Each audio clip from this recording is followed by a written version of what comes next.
Dr. Dick Conti joins us now to talk with Spencer King, president of St. Joseph's Heart and Vascular Institute in Atlanta, about revascularization or medical therapy only. Lessons learned from Courage and Barry 2D. Okay, Spencer, what lessons are we going to learn from those two studies?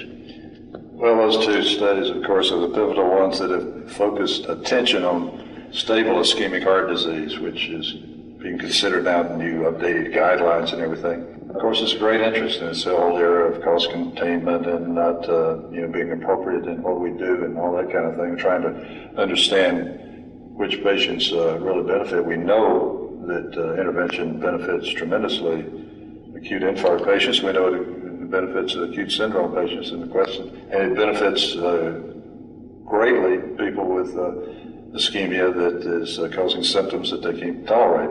The question is, if you're getting along okay, what is the value of revascularization? And both these studies are aiming at that kind of population of people, known coronary disease, known ischemia, but yet stable. So the Courage trial, we've talked about so many times, everyone is pretty familiar with it. The only thing I would say is we'll talk about what it's not.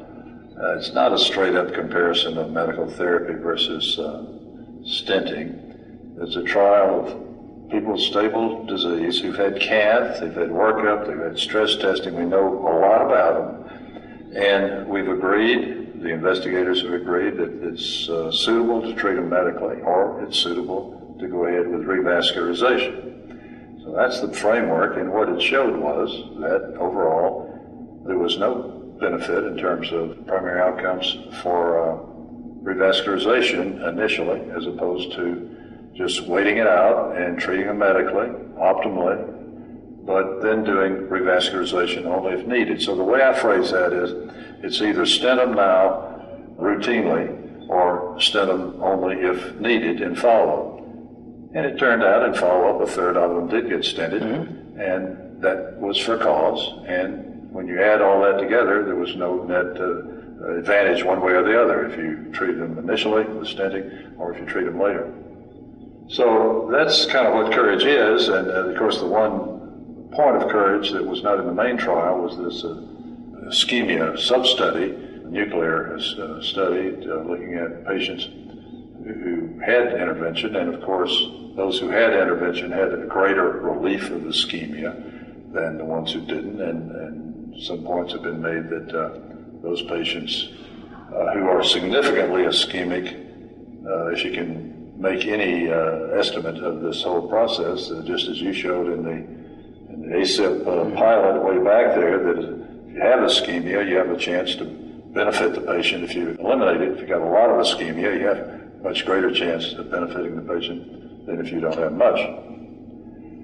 So I think Courage was maligned by some and supported by others, but in fact, it says what it says, that if you've got that kind of patient, that you can sit on them, treat them medically, and you don't lose anything by and large.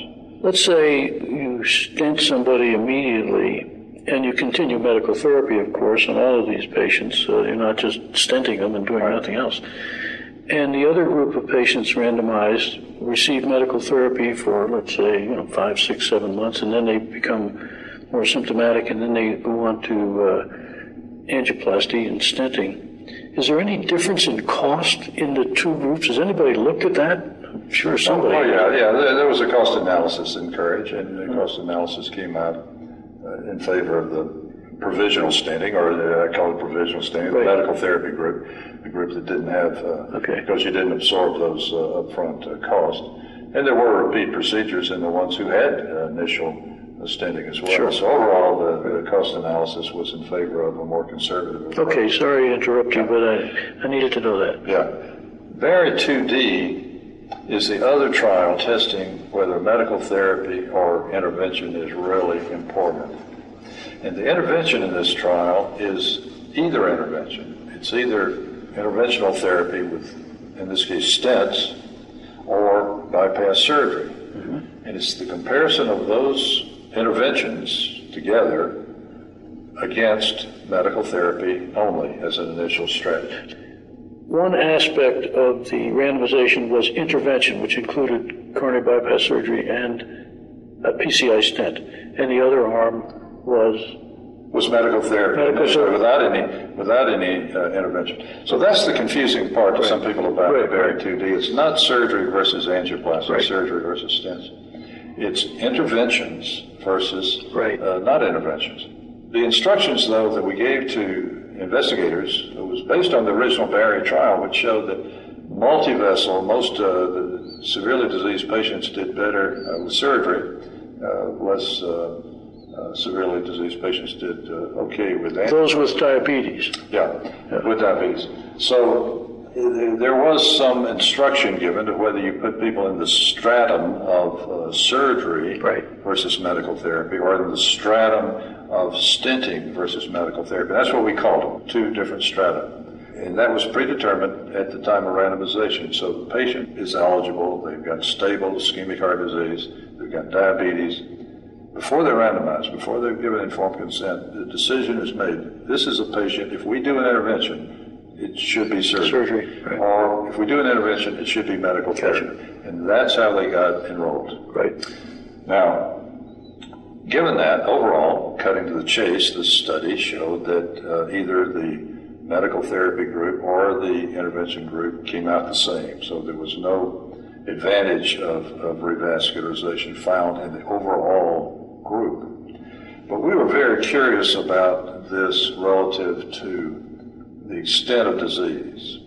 And what was found was that the more extensive disease that people had, the more likely they were to benefit from revascularization, measured by a Jeopardy score, measured by a number of vessels involved in various methods. Benefit being mortality, morbidity? Composite benefit, death, infarction, revascularization, and so forth. But it turned out that since the more severely diseased patients had surgery in the surgery stratum, and the less severely diseased patients had PCI, the misinterpretation can be made that comparing medical therapy to surgery showed the surgery it was better. Comparing medical therapy to PCI, it showed that it was not any better. But this is a wrong interpretation, because this trial was not a randomization of surgery versus PCI. It was a randomization of initial medical therapy versus revascularization. And it just happens by intent that the most severely, most ischemic patients with the most vascular involvement were in the surgery stratum, and therefore that stratum benefited. We don't know, for instance, if PCI, aggressive PCI, was done in that group. Would they also have done better? And we don't know if surgery was done in the lower risk group. Would that have been no better? So these are unanswered questions from the trial, and one point of confusion to people. Okay, the question I'm going to ask you, Spencer King, what do you do when you see a patient who's diabetic, who's got coronary artery disease? How do you think about it clinically? Given all the evidence that we've accumulated, which has been very valuable, many people would say, look, you did all these trials and it kind of comes out a wash. Well, it doesn't really, because within that, we've gained great confidence that certain things can work and certain don't. So for the diabetic patient with multivessel disease, in whom there are total occlusions, there are things that simply can't be done with PCI, but they've got extensive ischemia, revascularization, I believe, is going to be beneficial for that patient. And I've got evidence. With surgery? I would go for surgery for that patient. On the other hand, if the patient had lesions that were quite amenable to angioplasty, and we could put drug-eluting stents, and that might include patients who had even triple vessel disease, if the targets were quite amenable to angioplasty, with a high success rate, low chance of complication, and, in fact, were patients who might have an increased surgical risk, then I'm going to go for revascularization again, but this time for stenting, drug-eluting stents. I think the judgment comes in there within the whole context of the whole trial that enables you to pick and choose. The thing you don't want to do is just to do PCI on a complex patient where you leave a lot of ischemia behind, because we've shown that that's not associated with good outcomes.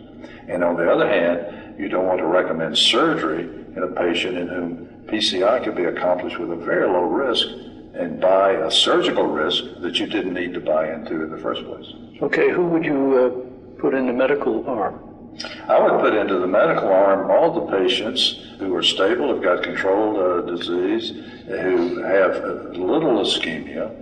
I would make my own judgment now about the extent of ischemia over and above. If the symptoms are not an issue, if the symptoms are well controlled, but I still see a significant degree of ischemia, I'm still leaning toward PCI. Do I have evidence that PCI is absolutely better than continued medical therapy? I don't. Nor do I have evidence that it's worse. And if the ischemia is limiting, if part of my medical therapy has to be heavy-duty beta blockade, maybe things that are uncomfortable to the patient, maybe activity restriction that I would not have to do if I had normal perfusion, then I'm going to lean toward an intervention. If I'm not going to do anything different, if the patient is an elderly patient who's absolutely happy with their existence and yet they've got a lot of ischemia, if I push them, but nobody ever pushes them, I'm not going to push them for any intervention. I'm going to be happy to stick with medical therapy. Yeah, they can be Canadian class 1 or 2, but if they have multiple episodes of silent myocardial ischemia, that's not really calling the shot. And we know for a fact that people who have chronic stable angina also have other episodes of silent myocardial ischemia. That's what ACCEL was all about. So it's a complex area in my mind about basing decisions based only on patients telling you that they don't have any angina, because the person may not have any angina because he doesn't do anything. Well, I was involved in both these trials, in the planning and in the execution of both Courage and Barry 2D, and I can tell you that I believe in them very much. I think they're enormously valuable. At the same time, you can constantly run into patients who don't exactly fit, and you need to use your own judgment as to what's best for them within the context of responsibility toward medical cost containment and everything else. But there are difficult things that don't exactly fit the rules of the outcome of the trial. And our listeners can read your editorial in JACC Interventions about that very same thing. Spencer, thanks very much for coming and sharing this point of view about these both very important trials. That brings us to the end of Disc 2. For details about studies discussed, refer to the written summary that's included as a PDF file on Disc 3. Bedside Physical Assessment, Back to Basics, is up next on Disc 3.